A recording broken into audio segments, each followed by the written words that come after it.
Bonjour belle âme, je suis Beta Yael et je te souhaite la bienvenue dans cet espace sacré. Aujourd'hui, je t'invite à explorer une blessure intérieure, souvent ignorée, mais profondément ancrée chez de nombreuses âmes. La blessure d'injustice. L'origine de la blessure d'injustice. Cette blessure se crée dans l'enfance, souvent entre 4 et 6 ans, lorsque l'enfant commence à affirmer son individualité. Mais au lieu d'être encouragé, il se heurte à un parent autoritaire, froid ou exigeant, souvent du même sexe. Il se sent empêché d'exister tel qu'il est, empêché de ressentir, de s'exprimer, de faire des erreurs. Alors, pour survivre, il met un masque de rigidité. Le masque du rigide. Ce masque sert à réprimer les émotions. Le rigide se persuade que rien ne le touche, qu'il est fort, imperturbable, toujours juste et maître de lui. Mais à l'intérieur, il est extrêmement sensible et souffre profondément de cette injustice de n'avoir pu être pleinement lui-même. La manifestation physique et comportementale. Un corps droit, bien proportionné, le regard brillant, mâchoire serrée. Tension dans le cou, le dos et crispation physique. Des vêtements foncés ajustés. Il masque la vulnérabilité. Tendance à croiser les bras pour se protéger. Toujours en alerte, même au repos. Le rigide croit que s'il est parfait, il ne souffrira plus, qu'on ne pourra plus lui reprocher quoi que ce soit. Il est optimiste en surface, mais cache sa douleur. Il dit toujours « ça va très bien », même si son monde s'écroule. Quand il fait une erreur, il se culpabilise. Quand il réussit, il dit « je le mérite » et déteste qu'on lui parle de chance. La notion de mérite est centrale pour lui. Il a du mal à recevoir un cadeau, un compliment, de l'amour. Pourquoi ? Parce que cela lui crée un déséquilibre.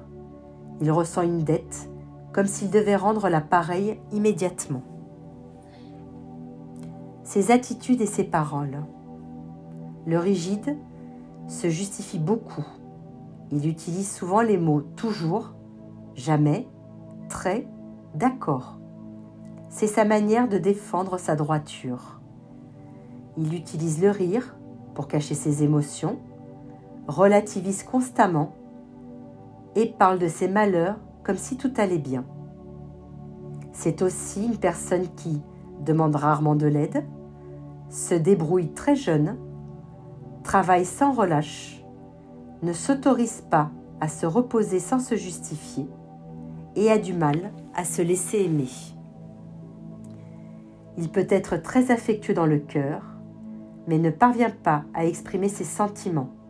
Souvent, il se dit après coup « j'aurais dû lui dire que je l'aimais ». Ces mots et ces déséquilibres. Les personnes rigides développent souvent des douleurs dorsales ou cervicales, du burn-out, du surmenage, des inflammations liées à la colère non exprimée, de la constipation, des insomnies, une peau réactive, sécheresse ou acné émotionnel. Elles se coupent de leurs émotions et vivent dans une lutte constante pour être parfaits, sans se rendre compte que cette quête est une injustice envers elles-mêmes. Le cœur du rigide. Le rigide cherche la justice partout. Il est blessé par la froideur, autant chez lui que chez les autres. Il veut paraître chaleureux, mais en réalité, il évite le contact émotionnel de peur de se montrer trop sensible, donc trop faible. Dans sa sexualité, il peut avoir du mal à lâcher prise, à ressentir et à exprimer sa tendresse. Chez la femme rigide, la retenue est forte et les premières expériences sont souvent décevantes car elles ne correspondent pas à son idéal de perfection. Le chemin de guérison. La blessure d'injustice commence à guérir quand le rigide se donne le droit à l'erreur, accepte de montrer sa sensibilité sans honte, ose pleurer devant les autres, lâche prise sur le contrôle, accepte de recevoir sans se sentir redevable, se repose sans culpabilité. Il découvre alors que sa valeur ne dépend pas de ce qu'il fait, mais de ce qu'il est. Il comprend que l'amour ne se mérite pas. Il est déjà aimé, même imparfait, même vulnérable. En résumé, la blessure d'injustice porte le masque rigide. Les signes typiques: perfectionnisme, hyper-contrôle, détachement émotionnel, justification constante, difficulté à recevoir, peur de la froideur, difficulté à exprimer l'amour, fatigue nerveuse, tension corporelle. La voie de guérison.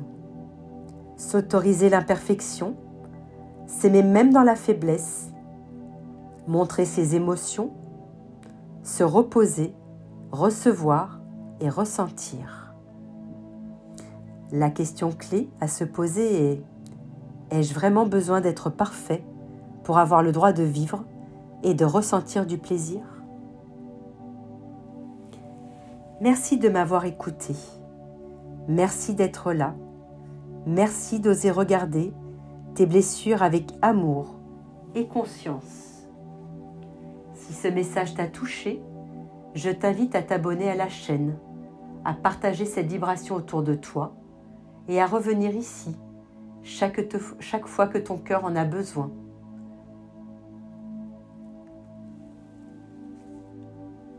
Je suis Beta Yael et je te retrouve très bientôt pour continuer notre voyage sacré à travers les clés sacrées de Beta Yael chez les portes de l'âme. À bientôt, belle âme.